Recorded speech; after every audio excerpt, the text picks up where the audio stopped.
तो स्वागत है दोस्तों आप सभी का हमारे इस YouTube चैनल कॉम्पिटिटिव बॉय अमर में। उम्मीद करता हूं दोस्तों आप सब अच्छे होंगे और मस्त होंगे। तो दोस्तों आज का जो हमारा वीडियो है इसका टॉपिक ये होने वाला है कि हम कोई भी बुक इतने अच्छे तरीके से कैसे पढ़ें कि वो हमें लंबे समय तक याद रहे। दोस्तों ये कोई भी बुक हो सकती है दोस्तों, आपकी 6th स्टैंडर्ड की NCERT से लेकर 12th स्टैंडर्ड की NCERT कोई भी बुक हो सकती है। और ये वीडियो दोस्तों हर एक इंसान के लिए डेडिकेटेड है जो अपनी कोई भी एग्ज़ाम की प्रिपरेशन कर रहे हो दोस्तों, क्योंकि आप सभी को पता है बुक्स पढ़ना हमारे लाइफ में कितना ज़्यादा इंपॉर्टेंट रोल प्ले करते हैं जब हम कोई भी एग्ज़ाम की तैयारी कर रहे हैं। इस वीडियो में कवर होने वाले टॉपिक दोस्तों क्या है। सबसे पहला टॉपिक हमारा ये है कि कोई भी बुक पढ़ने की सही टेक्निक क्या होनी चाहिए, कोई भी चैप्टर पढ़ने की एक सही टेक्निक क्या होती है। सेकेंड, कोई भी बुक पढ़ने की एक सही टाइमिंग क्या है। थर्ड ये है कि आप अगर कोई भी चीज़ पढ़ते हैं तो उसका रिवीजन कैसे करें। रिवीजन करना सबसे ज़्यादा इम्पॉर्टेंट होता है। तो आइए बढ़ते हैं आज के हमारे इस वीडियो की ओर। तो जैसा टॉपिक नंबर फर्स्ट, आप अगर दोस्तों कोई भी बुक पढ़ रहे हो उसका आपको अगर सबसे पहला चैप्टर पढ़ना है या दूसरा तीसरा कोई भी चैप्टर हो सकता है तो आप उसे कैसे रीड करते होंगे। हाँ मैं आपको बता देता हूँ, जैसे फॉर एग्ज़ाम्पल आप उसे ऐसे ही रीड करते होंगे। ये आपके पास बुक है, आपने इसे खोला, पढ़ा, ऐसे ऐसे ऐसे आपने पढ़ लिया। उसके बाद आपको जो चीज़ें इंपॉर्टेंट लगी आपने नोटबुक में नोट कर लिया। लेकिन दोस्तों आपको बता दूं कि ये सबसे बड़ी गलती है कोई भी बुक पढ़ने के लिए। तो सबसे पहला मेथड ये है दोस्तों, आपको कोई भी बुक जब पढ़नी है तो किन किन बातों का याद रखना चाहिए। जैसे आपने सबसे पहले बुक खोल ली है, वैसे तो अक्सर सभी बुक पढ़ने के लिए बुक खोलते हैं, लेकिन जैसे आपने सबसे पहला चैप्टर देखा तो सबसे पहला चैप्टर में देखिए दोस्तों चैप्टर का थीम क्या है। चैप्टर का जब थीम आपको समझ में आएगा तो आपको उसके अंदर इंटरेस्ट आएगा। तो आप जब कोई भी चैप्टर का थीम पहले पढ़ लेते हैं या चैप्टर देख लेते हैं तो उसके हेडिंग में ही उसका थीम लिखा होता है दोस्तों, उसके हेडिंग में उसका थीम छुपा होता है। तो आपको थीम समझ गया। अब उस थीम के रिलेटेड आपके पास क्या इन्फॉर्मेशंस हैं उससे आप रिलेट करने की कोशिश कीजिए। ये सब आपको दोस्तों पढ़ने से पहले करना है। आपने अभी तक रीडिंग स्टार्ट नहीं की है, रीडिंग स्टार्ट करने के बाद आगे क्या प्रोसीजर है वो मैं बताऊंगा दोस्तों। तो आपने सबसे पहले पता कर लिया कि थीम क्या है और इसके अंदर क्या क्या इन्फॉर्मेशन हो सकती है। आपने अपने लाइफ से रिलेट कर लिया कि भाई ऐसे ऐसे क्या क्या इंसिडेंट इससे हो सकते हैं। तो ये हो गया सबसे पहली बात। दूसरी बात ये आती है दोस्तों कि अब आपको इसे पढ़ना कैसे है। आपने पढ़ लिया जैसे दोस्तों पूरा लेसन, आपको पूरी एंटायर रीडिंग के अंदर आपके हाथ में सिर्फ पेन होना चाहिए दोस्तों, या फिर आपकी उंगली जो कि लाइन टू लाइन मैच करे। आप सभी को तो पता है कितना ज़्यादा इंपॉर्टेंट होता है। आपके हाथ में पेन होना चाहिए और उंगली, लेकिन आपके पास एक चीज़ नहीं होनी चाहिए जो है नोटबुक। आपको पढ़ते समय कभी भी अपने डेस्क के ऊपर नोटबुक नहीं रखनी है। ये सबसे बड़ा गलत बात है दोस्तों।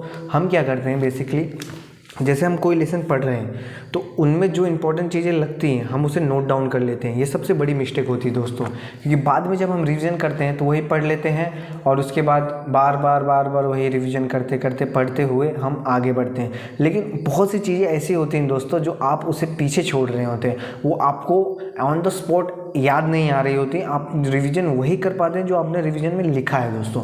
तो इसके लिए आपको क्या करना है, आपने अपने डेस्क के ऊपर नोटबुक नहीं रखी है, जब आप सबसे पहला लेसन ख़त्म कर लें तब तक आपको पेन से कुछ कहीं नहीं लिखने की ज़रूरत है दोस्तों। हाँ अगर आपको कोई वर्ड नहीं समझ में आ रहा है तो आप उसे ट्रांसलेट करके यूज़ कर सकते हैं, जैसे मोबाइल है या डिक्शनरी है। लेकिन आपको एंटायर रीडिंग के अंदर कुछ भी नहीं लिखना है नोटबुक के अंदर। जब आप पूरा चैप्टर ख़त्म कर लें तब आपको अपनी पढ़ी हुई टेक्स्ट बुक, जैसे ये टेक्स्ट बुक है दोस्तों, ये आपको बंद कर देनी है पूरी तरह से, इसको साइड में रख देनी है। और आपके रीडिंग के कम से कम आधे घंटे तक आपको पूरा शुरू से लेके अंत तक आपने जितनी भी रीडिंग की है उसे रिकॉल करना है दोस्तों। और रिकॉल करते करते आपको स्टेप बाय स्टेप उसे लिखना है नोटबुक के अंदर। ये दोस्तों आप सिर्फ 21 दिन तक या उससे ज़्यादा भी या फिर एक हफ्ते तक करके देखिए, या आप 21 दिन तक करके देखिए दोस्तों, आपकी मेमोरी लेवल यहाँ से यहाँ पे चली जाएगी दोस्तों। क्यों? क्योंकि इससे हमारे रिकॉल करने की क्षमता बढ़ जाती है। और जब बाद में आपको लगे कि मैं कुछ चीज़ें छोड़ रहा हूँ, कहीं मुझे नहीं समझ आ रही, तो आप सबसे लास्ट में पूरा लिखने के बाद आप टेक्स्ट बुक खोल के देख सकते हैं कि मेरी क्या क्या गलतियाँ थी, क्या क्या सही थी। तो दोस्तों ये जो मेथड है, अगर आपने ये मतलब अपने हर एक रीडिंग में लगाया तो इससे आपकी जो रीडिंग स्किल है वो तो इम्प्रूव होगी और आपका याद करने की क्षमता भी बहुत ज़्यादा हद तक बढ़ जाए। अब टॉपिक नंबर 2 दोस्तों, टॉपिक नंबर 2 हमारा ये है दोस्तों कि आप अगर रीडिंग कर रहे हो तो रीडिंग किस प्रकार से करनी है, उसकी टेक्निक क्या है। तो दोस्तों आपने बहुत से अक्सर लोगों को देखा होगा, ये यूजुअली आप भी करते हैं, हम भी करते हैं, लेकिन ये दोस्तों हमें नहीं करना है। क्या चीज़ें हैं कि आप अगर सबसे पहले सीटिंग दे रहे हैं 1 आवर की या 2 आवर की, बेसिकली बहुत से लोग 2 आवर की सीटिंग देते हैं, वो पहले एंटायर रीडिंग कर लेंगे दोस्तों, उसके बाद अपना जो है वो सेकेंड सब्जेक्ट के ऊपर मूव ऑन हो जाते हैं। तो ये दोस्तों सबसे बड़ी मिस्टेक होती है कि हम 1 से 2 घंटे तक लगातार पढ़ाई करते हैं। इसी में आपको एक ब्रेक देना है। जैसे आप सभी को पता है दोस्तों, पोमोडोरो टेक्निक जो होती है वो कितनी ज़्यादा यूज़फुल होती है। पोमोडोरो टेक्निक को क्या है दोस्तों, मैं आपको बता दूं। पोमोडोरो टेक्निक ये है दोस्तों कि सबसे पहले जैसे आपने 25 मिनट के स्लॉट में स्टडी की, 5 मिनट का ब्रेक लिया, 25 मिनट का स्टडी की, 5 मिनट का ब्रेक लिया। इससे दोस्तों क्या होता है, आपके माइंड जो होता है वो थोड़ा रिलैक्स होता है, वो वापस अपने थॉट प्रोसेस को वापस एक बार इवैल्यूएट करता है और वापस अपनी जगह पे स्थिर होता है। इससे आपकी प्रोडक्टिविटी बढ़ती है दोस्तों। तो आपको पोमोडोरो टेक्निक की इस्तेमाल करने की आदत डालनी होगी दोस्तों, क्योंकि हर एक रीडिंग में अगर आप पोमोडोरो टेक्निक यूज़ कर रहे हैं तो इससे आपकी थॉट प्रोसेस और इमेजिनेशन पावर बहुत ही ज़्यादा हद तक बढ़ जाएगी। तो यहाँ पे दोस्तों जो 5 मिनट का गैप है वो आपको बेसिकली कोई और चीज़ों से नहीं फिल करना है। जैसे आपने इंस्टाग्राम देख लिया, फेसबुक या कुछ भी जैसे सोशल मीडिया देख लिया, ऐसे आपको कुछ नहीं करना है। बेसिकली इस चीज़ में आपको पूरी तरह वैकेंट होना है, थॉटलेस होना है, और आपने क्या पढ़ा है उसको भी रिकॉल करने की कोशिश नहीं करना है दोस्तों। आप एक 2 काम कर सकते हैं, या आप कहीं टहल के आ जाएं, या तो आप पानी पी लीजिए। इससे दोस्तों क्या होता है, आपका जो ध्यान होता है वो थोड़ी देर के लिए, कम से कम 4 से 5 मिनट के लिए हट जाता है, और जब आप कॉल बैक करते हो अपने माइंड को अपने स्टडी के ऊपर तो वो एक अच्छी एफिशिएंसी के साथ फिर से चलता है दोस्तों। तो आप ये जो टेक्निक है इसे भी इस्तेमाल कीजिएगा। तो हमारा टॉपिक नंबर 3 आता है दोस्तों। टॉपिक नंबर 3 आपके लाइफ में हर जगह आपको इम्प्रूव करेगा दोस्तों, क्योंकि ये जो टॉपिक है ये बहुत ही ज़्यादा इम्पॉर्टेंट है। इसे आप ध्यान से सुनिएगा। जैसे यूजुअली क्या होता है, हम कोई भी स्टडी करने के बाद, जैसे हमारी एंटायर डे की स्टडी हो चुकी है, उसके बाद हम अपने बेड पे चले जाते हैं, सो जाते हैं। फिर नेक्स्ट मॉर्निंग उठेंगे, हमने क्या क्या पढ़ा था उसे रिकॉल करेंगे, रिवीजन करेंगे, और फिर से हम अपनी स्टडी स्टार्ट कर देंगे नेक्स्ट डे की। लेकिन दोस्तों ये सबसे गलत बात है, जो हम रिवीजन उसको सेकेंड डे करते हैं। आपको जो रिवीजन करना है वो रिवीजन सोने से आधा घंटे पहले करना है। सोने से आधा घंटे पहले अपने दिमाग के लिए बहुत ही ज़्यादा इम्पॉर्टेंट होता है।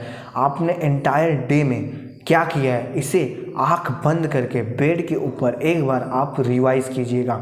सुबह आप उठे, वहाँ से आपने किस किस टॉपिक को टच किया, फिर अंतिम तक आप सोने तक आपने किस किस टॉपिक को पढ़ा और क्या क्या किया, उस सब चीज़ों को आपको याद करना है और रिवीजन करना है। जब आप दोस्तों ये करते हैं तो नेक्स्ट डे जो आप स्टडी में फिर से उसे रिकॉल करते हैं तो आपको ज़्यादा रिकॉल हो पाता है दोस्तों। अब अगर आप पहले वाले मेथड से रिकॉल करते होंगे कि आपने स्टडी कर ली, अब अगले दिन आप रिकॉल करोगे, तो इसमें क्या होता है दोस्तों, जब हमारी स्लीप हो जाती है तो स्लीप के अंदर हम कम से कम 10-20% हिस्सा, 20-30% हिस्सा भूल जाते हैं जो कि हम पढ़े होते हैं। फिर जब हम रिवीजन करते हैं एक बार, फिर हम वापस उसे देखते हैं 2-3 बार, तब हमें याद आता है हाँ ये हमने कहीं ना कहीं पढ़ा था। तो आपको रिवीजन जो करना है वो सोने से आधे घंटे पहले करना है। ये क्या होता है दोस्तों, आपके लिए बहुत ही बेनिफिशियल होगा और आपकी जो माइंड लेवल की रिवीजन या रिकॉल करने की क्षमता है ये पूरी तरह से डेवलप कर देगा दोस्तों और बढ़ा देगा इसे। तो उम्मीद करता हूँ दोस्तों आपको हमारी सारी बातें अच्छी लगी होंगी। हमने जो जो टॉपिक बताए हैं आप उसे अपने लाइफ में यूज़ करेंगे आपकी स्टडी के दौरान, और ये टॉपिक आप दोस्तों हर एक जगह यूज़ करते हैं। अगर आप कोई भी एग्ज़ाम की प्रिपरेशन करते हैं तो आप ये कहीं भी यूज़ कर सकते हैं। तो कैसा लगा दोस्तों आपको हमारा ये वीडियो? अगर चैनल पे आप नए हैं तो सब्सक्राइब कर दीजिए। वीडियो अच्छा लगा हो तो लाइक कर दीजिए। कौन सा टॉपिक आपको सबसे ज़्यादा अच्छा लगा ये कमेंट में ज़रूर बताइएगा। और आपको कोई डाउट हो किसी चीज़ के रिलेटेड, लाइफ के रिलेटेड या मोटिवेशन के रिलेटेड, या कोई क्वेश्चन हो आपको, तो कमेंट में ज़रूर पूछिएगा। मैं उसका रिप्लाई आपको खुले दिल से दूंगा दोस्तों। तो मिलते हैं किसी और वीडियो में, तब तक के लिए जय हिंद।